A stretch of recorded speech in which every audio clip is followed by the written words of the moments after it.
J'aimerais dire à tous les Niçois, merci de nous soutenir. On a la chance d'avoir une antenne du refuge ici depuis 7 ans. On bénéficie du soutien du département, de la région, de la municipalité. C'est très important. Et puis du soutien de beaucoup de bénévoles également. Merci pour cette immense générosité. Il faut continuer le combat parce qu'hélas, il y a encore des gamins qui se font mettre dehors de chez eux parce que leurs parents trouvent insupportable qu'ils soient un peu différents, entre guillemets, même si j'aime pas ce mot, mais qu'ils soient un peu différents de ce qu'ils avaient imaginé pour eux. Le refuge est là pour les aider. Le refuge est là pour leur permettre de reprendre confiance en eux et de retrouver, de se remettre sur les rails et de retrouver une place dans la société, de reprendre leurs études souvent, de pouvoir pourquoi pas trouver un travail et parfois même de réussir à renouer avec leur famille quand leurs proches sont à même de pouvoir faire un travail de compréhension.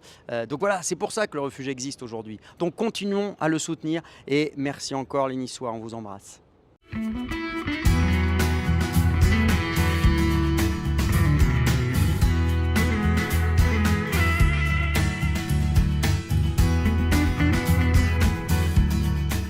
Alors d'abord, je suis très heureuse que la ville de Nice fasse partie des étapes de la tournée du premier forum jeune LGBT+.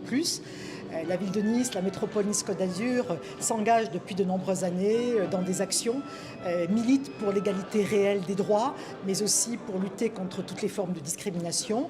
Et puis moi-même, à titre personnel, je suis le refuge depuis longtemps ici, depuis son installation à Nice, dans les Alpes-Maritimes.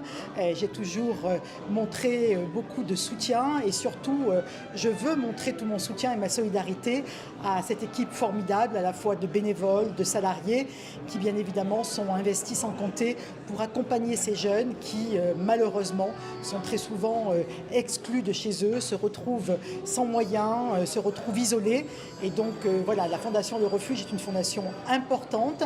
La mobilisation de tous est toujours aussi importante, elle doit montrer que c'est un long combat, on a déjà franchi des étapes, il faut continuer à nous mobiliser et c'est aujourd'hui ce qui est fait à la fois à travers ce forum et la soirée de gala qui aura lieu ce soir à Nice.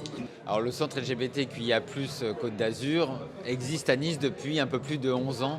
Il accompagne les personnes LGBT, en tout cas qui ont besoin d'aide en cas de discrimination, d'agression, dans l'accès aux droits et à la santé. Voilà. Il se trouve que le refuge adhère au projet du centre, est membre du centre, donc on travaille ensemble au quotidien.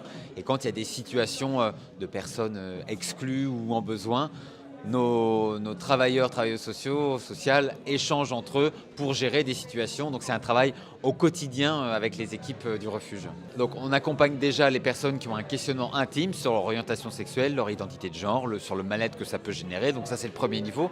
Et puis le deuxième niveau, c'est l'aide et l'accompagnement pour des personnes qui ont besoin d'informations sur leur accès aux droits, qui sont discriminées au travail, à l'école, qui font face à des agressions par exemple.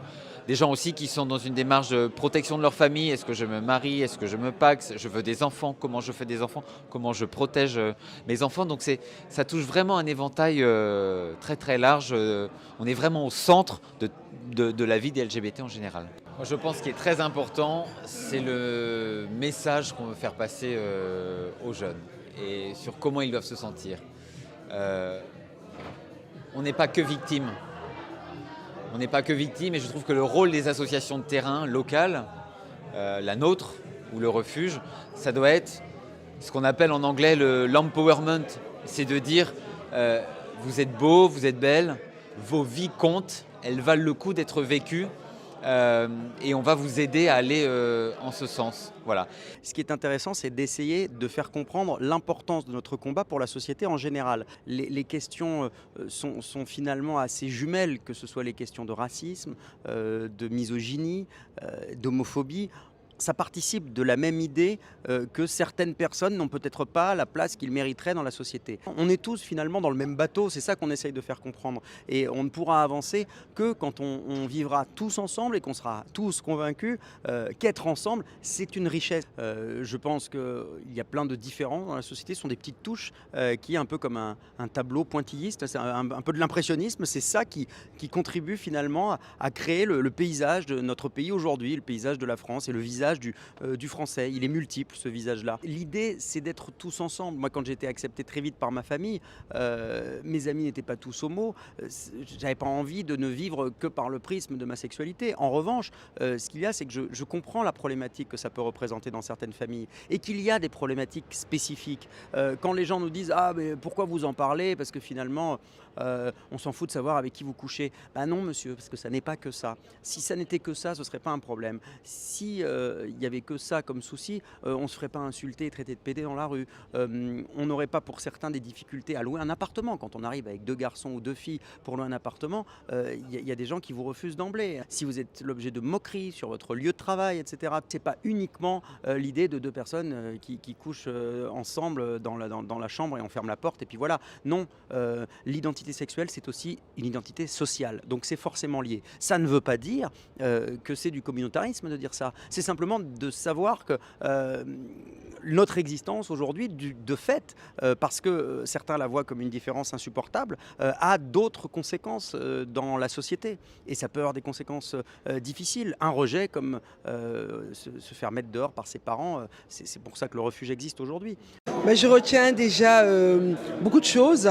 Déjà la qualité des intervenants, la qualité des témoignages. J'ai été beaucoup émue, sensible, comme la plupart aussi des personnes, sur le témoignage aussi de ces jeunes qui ont été accueillis par le refuge.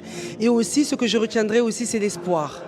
L'espoir d'un changement, l'espoir d'un monde meilleur aussi. Et se dire aussi qu'avec la volonté, on arrive à bousculer certaines choses, à rendre aussi possible ce qui est impossible. Avec l'addition des talents, des compétences, avec le travail collaboratif entre les associations, les institutionnels que nous sommes, les élus, les mécénats, c'est tous ensemble qu'on arrive à faire bouger les lignes. Et puis aussi les bénévoles que je veux rendre ici hommage, sans eux rien ne serait possible. Le nerf de la guerre aussi c'est l'argent. Voilà, donc sensibiliser, que les collectivités aussi s'impliquent de plus en plus aussi sur ces thématiques-là. La question LGBT nous concerne tous. C'est nos valeurs, tout simplement.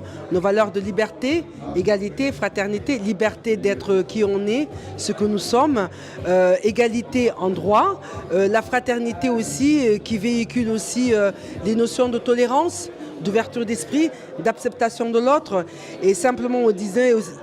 Dire simplement, si j'avais un message à passer, ne détournez pas le regard parce que la personne est différente de vous.